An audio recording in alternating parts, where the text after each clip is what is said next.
എല്ലാ വിദ്യാർത്ഥികൾക്കും പുതിയൊരു വീഡിയോയിലേക്ക് സ്വാഗതം.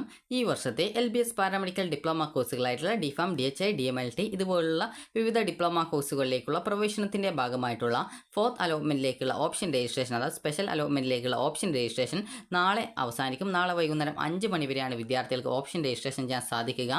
നിലവിൽ ഏതെങ്കിലും കോളേജിൽ ജോയിൻ ചെയ്ത, അതായത് സെൽഫ് ഫിനാൻസ് കോളേജുകളിൽ ജോയിൻ ചെയ്ത വിദ്യാർത്ഥികൾ NOC സർട്ടിഫിക്കറ്റ് അപ്ലോഡ് ചെയ്ത് നൽകേണ്ടതാണ്.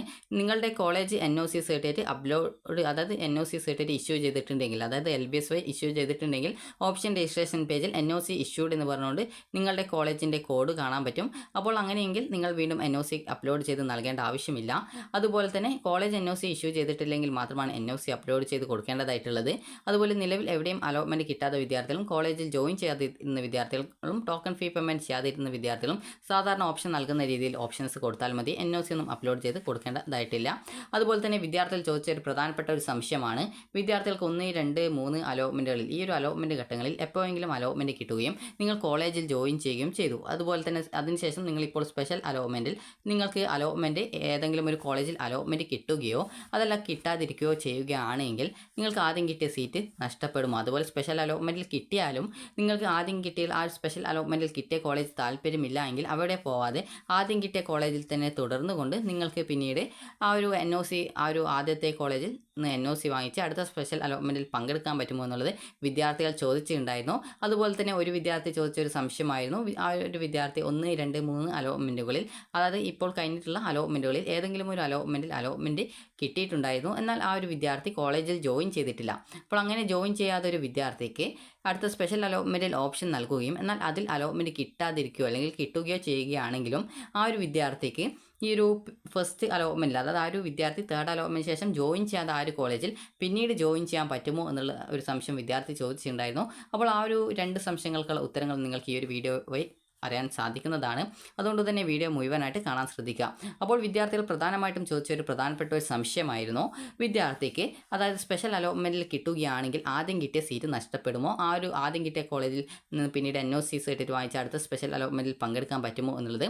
അപ്പോൾ വിദ്യാർത്ഥികൾ ശ്രദ്ധിക്കേണ്ട പ്രധാനപ്പെട്ട കാര്യം എന്ന് പറയുന്നത്, വിദ്യാർത്ഥിക്ക് അതായത് നിങ്ങൾക്ക് ഒരു കോളേജിൽ അലോട്ട്മെൻറ്റ് കിട്ടി, അതായത് നിങ്ങൾക്ക് അലോട്ട്മെൻറ്റ് കിട്ടി, നിങ്ങൾ ജോയിൻ ചെയ്തു, അതുപോലെ തന്നെ അതിനുശേഷം സ്പെഷ്യൽ അലോട്ട്മെൻറ്റിൽ നിങ്ങൾ പങ്കെടുത്തു. അങ്ങനെ സ്പെഷ്യൽ അലോട്ട്മെൻറ്റ് കിട്ടുകയാണ് എങ്കിൽ ആദ്യം കിട്ടിയിട്ടുള്ള സീറ്റ് നിങ്ങൾക്ക് നഷ്ടപ്പെടും. അതായത് നിങ്ങൾ ഓൾറെഡി എടുത്ത അഡ്മിഷൻ റദ്ദ് ചെയ്യപ്പെടും. പിന്നീട് പുതുതായിട്ട് അലോട്ട്മെൻറ്റ് ലഭിച്ച കോളേജ് എവിടെയാണോ ആ ഒരു കോളേജിൽ പോയിട്ട് നിങ്ങൾ നിശ്ചിത ദിവസത്തിനകം പോയിട്ട് ജോയിൻ ചെയ്യണം. അങ്ങനെ ജോയിൻ ചെയ്തിട്ടില്ലെങ്കിൽ ആ ഒരു അലോട്ട്മെൻറ്റ് നഷ്ടപ്പെടും. പിന്നീട് സ്പെഷ്യൽ അലോട്ട്മെൻറ്റ് കിട്ടിയതായതുകൊണ്ട് അലോട്ട്മെൻറ്റ് പ്രോസസ്സിൽ നിന്ന് അഡ്മിഷൻ നേടാത്തത് കാരണം പുറത്താക്കപ്പെടുകയും ചെയ്യും.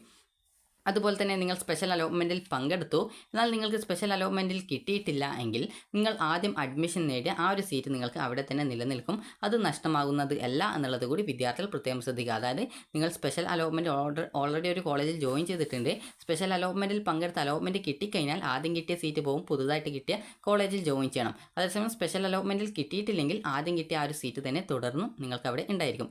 ഇനി മറ്റൊരു വിദ്യാർത്ഥി ചോദിച്ചൊരു സംശയമായിരുന്നു, 1, 2, 3 അലോട്ട്മെൻറ്റുകളിൽ ആ ഒരു വിദ്യാർത്ഥിക്ക് അലോട്ട്മെൻറ്റ് കിട്ടിയിട്ടുണ്ടായിരുന്നു, എന്നാൽ ആ ഒരു വിദ്യാർത്ഥി ടോക്കൺ ഫീ പേയ്മെൻ്റ് ഒക്കെ ചെയ്തിട്ടുണ്ടായിരുന്നു, എന്നാൽ കോളേജിൽ ജോയിൻ ചെയ്തിട്ടില്ല. അപ്പോൾ അങ്ങനെയുള്ള ഒരു വിദ്യാർത്ഥിക്ക് സ്പെഷ്യൽ അലോട്ട്മെൻറ്റിൽ ഓപ്ഷൻ നൽകിയപ്പോൾ അലോട്ട്മെൻറ്റ് കിട്ടിയിട്ടില്ല. അപ്പോൾ അലോട്ട്മെൻറ്റ് കിട്ടിയിട്ടില്ലെങ്കിൽ ആദ്യം കിട്ടിയ ആ ഒരു കോളേജിൽ ജോയിൻ ചെയ്യാൻ പറ്റുമോ എന്നുള്ളത്. അങ്ങനെ ജോയിൻ ചെയ്യാൻ സാധിക്കുന്നതല്ല. കാരണം വിദ്യാർത്ഥികൾക്ക് അഡ്മിഷനായിട്ട് ഒരു നിശ്ചിത ദിവസം, അതായത് ഡിസംബർ 17-ാം തീയതി വരെ നിങ്ങൾക്ക് അവസരം നൽകിയിട്ടുണ്ടായിരുന്നു, LBS സെൻറ്റർ അവസരം നൽകിയിട്ടുണ്ടായിരുന്നു. എന്നാൽ ആ ഒരു സമയത്തിനുള്ളിൽ വിദ്യാർത്ഥികൾ അഡ്മിഷൻ നേടാതിരുന്ന കാരണം കൊണ്ട് അങ്ങനെ അഡ്മിഷൻ നേടിയിട്ടില്ല എങ്കിൽ നിങ്ങൾക്ക് ലഭിച്ചിട്ടുണ്ടായിരുന്ന ആ ഒരു സീറ്റ് ഓട്ടോമാറ്റിക്കലി ഡിലീറ്റ് ചെയ്യപ്പെടും. പിന്നീട് നിങ്ങൾക്ക് ഈ ഒരു സ്പെഷ്യൽ അലോട്ട്മെൻറ്റിൽ പുതുതായിട്ട് മറ്റൊരു കോളേജിലേക്ക് അലോട്ട്മെൻറ്റ് ലഭിച്ചിട്ടുണ്ട് എങ്കിൽ മാത്രമേ കോളേജിൽ ജോയിൻ ചെയ്യാൻ പറ്റൂ. നിങ്ങൾ ജോയിൻ ചെയ്യാത്തത് കാരണം നിങ്ങൾക്ക് ആ ഒരു സീറ്റ് നഷ്ടമായിട്ടുണ്ട് എന്നുള്ളത് വിദ്യാർത്ഥികൾ പ്രത്യേകം ശ്രദ്ധിക്കുക. അതുപോലെ തന്നെയാണ് ഈ ഒരു സ്പെഷ്യൽ അലോട്ട്മെൻറ്റിലും നിങ്ങൾക്ക് താല്പര്യമില്ലാത്ത കോളേജ് ഓപ്ഷൻ വെക്കാൻ പാടില്ല. നിങ്ങൾക്ക് അലോട്ട്മെൻറ്റ് കിട്ടിക്കഴിഞ്ഞാൽ നിങ്ങൾ അഡ്മിഷൻ നേടും, അതുപോലെ തന്നെ നിങ്ങൾ ജോയിൻ ചെയ്യും, അതുപോലെ ആ ഒരു കോഴ്സ് പഠിക്കുമെന്ന് ഉറപ്പുണ്ടെങ്കിൽ മാത്രമേ നിങ്ങൾ കോഴ്സ് ഓപ്ഷൻ വെക്കുന്ന സമയത്ത് നിങ്ങൾ ആ ഒരു ഓപ്ഷൻ ലിസ്റ്റിൽ നിങ്ങൾക്ക് താല്പര്യമുള്ള കോഴ്സും കോളേജും നൽകാവൂ. അതുപോലെ താല്പര്യമില്ലാത്ത കോളേജോ കോഴ്സോ ഓപ്ഷൻസ് വെച്ച് നിങ്ങൾക്ക് അലോട്ട്മെൻറ്റ് കിട്ടുകയാണെങ്കിൽ ആ ഒരു കോളേജിൽ ജോയിൻ ചെയ്യേണ്ടതായിട്ട് വരും. ജോയിൻ ചെയ്തിട്ടില്ല എങ്കിൽ അലോട്ട്മെൻറ്റ് പ്രോസസ്സിൽ നിന്ന് പുറത്താക്കപ്പെടുകയും പിന്നീട് വരുന്ന അലോട്ട്മെൻറ്റിൽ നിങ്ങളെ പരിഗണിക്കപ്പെടാതിരിക്കുകയും ചെയ്യും. അതായത് നിങ്ങൾക്കിവിടെ പ്രത്യേകിച്ച് തന്നെ ഇതുമായി ബന്ധപ്പെട്ടുള്ള ആ ഒരു നിർദ്ദേശം നൽകിയിട്ടുണ്ട്. വിദ്യാർത്ഥികൾക്ക് ഏതെങ്കിലും കോളേജിൽ നിങ്ങൾ അഡ്മിഷൻ നേടിയിട്ടുണ്ട് എങ്കിൽ നിങ്ങൾ ആ ഒരു കോളേജിൽ നിന്നുള്ള അത് സെൽഫ് ഫിനാൻസ് കോളേജ് ആണെങ്കിൽ വിദ്യാർത്ഥികൾ NOC സർട്ടിഫിക്കറ്റ് വാങ്ങിച്ചുകൊണ്ട് അപ്ലോഡ് ചെയ്ത് കൊടുക്കണം. കോളേജ് NOC ഇഷ്യൂ ചെയ്തിട്ടുണ്ടെങ്കിൽ വീണ്ടും NOC അപ്ലോഡ് ചെയ്ത് കൊടുക്കേണ്ട ആവശ്യമില്ല. അതുപോലെ റാങ്ക് ലിസ്റ്റിൽ ഉള്ള എല്ലാ വേക്കൻസികൾക്കും ഓപ്ഷൻ നൽകാം. എന്നാൽ ആവശ്യമുള്ള കോളേജ് കോഴ്സുകൾ മാത്രം ഓപ്ഷൻസ് ആയിട്ട് കൊടുക്കുക. ഓപ്ഷൻ പ്രകാരം പുതിയ കോളേജിൽ അലോട്ട്മെൻറ്റ് ലഭിച്ചാൽ അവിടെ പ്രവേശനം നേടേണ്ടതായിട്ട് വരും. അതുപോലെ തന്നെ പഴയ അലോട്ട്മെൻറ്റ് നഷ്ടപ്പെടുകയും ചെയ്യും എന്നുള്ളത് വിദ്യാർത്ഥികൾ ശ്രദ്ധിക്കുക. അതുകൊണ്ട് തന്നെ അലോട്ട്മെൻറ്റ് കിട്ടിക്കഴിഞ്ഞാൽ നിങ്ങൾ അഡ്മിഷൻ നേടുമെന്ന് ഉറപ്പുള്ള കോളേജും കോഴ്സും മാത്രം ഓപ്ഷൻസ് ആയിട്ട് ഉൾപ്പെടുത്തുക. കാരണം പല വിദ്യാർത്ഥികളും അലോട്ട്മെൻറ്റ് കിട്ടിയ ശേഷമായിരിക്കും ഇഷ്ടമില്ലാത്ത കോളേജാണ് അല്ലെങ്കിൽ താല്പര്യമില്ല, ആ ഒരു കോഴ്സ് എനിക്ക് വേണ്ട, ആദ്യം കിട്ടിയ സീറ്റ് മതി എന്ന് പറയാറുള്ളത്. അതുകൊണ്ട് തന്നെ നിങ്ങൾക്ക് ആദ്യം കിട്ടിയ സീറ്റ് മതി എന്നാണെങ്കിൽ നിങ്ങൾ ഓപ്ഷൻസ് ഒന്നും വെക്കേണ്ടതില്ല. അതുപോലെ തന്നെ നിങ്ങൾക്ക് താല്പര്യമില്ലാത്ത കോളേജോ കോഴ്സോ ഓപ്ഷൻസ് ആയിട്ട് വെച്ച് നിങ്ങൾക്ക് അലോട്ട്മെൻറ്റ് കിട്ടുകയാണെങ്കിൽ ആദ്യം കിട്ടിയ സീറ്റ് പോവും, പുതുതായിട്ട് കിട്ടിയ കോളേജിൽ ജോയിൻ ചെയ്യേണ്ടതായിട്ടും വരും എന്നുള്ളത് പ്രത്യേകം ശ്രദ്ധിക്കേണ്ടതാണ്. അപ്പോൾ അതുകൊണ്ട് തന്നെ ഓപ്ഷൻ നൽകുന്ന വിദ്യാർത്ഥികൾ നിങ്ങൾക്ക് താല്പര്യമുള്ള കോഴ്സും കോളേജും മാത്രം ഓപ്ഷൻസ് ആയിട്ട് ഉൾപ്പെടുത്തുക. കാരണം പിന്നീട് താല്പര്യമില്ലാത്ത കോളേജ് കിട്ടിയെന്ന് പറഞ്ഞുകൊണ്ട് പ്രത്യേകിച്ച് കാര്യമൊന്നും ഉണ്ടാവില്ല.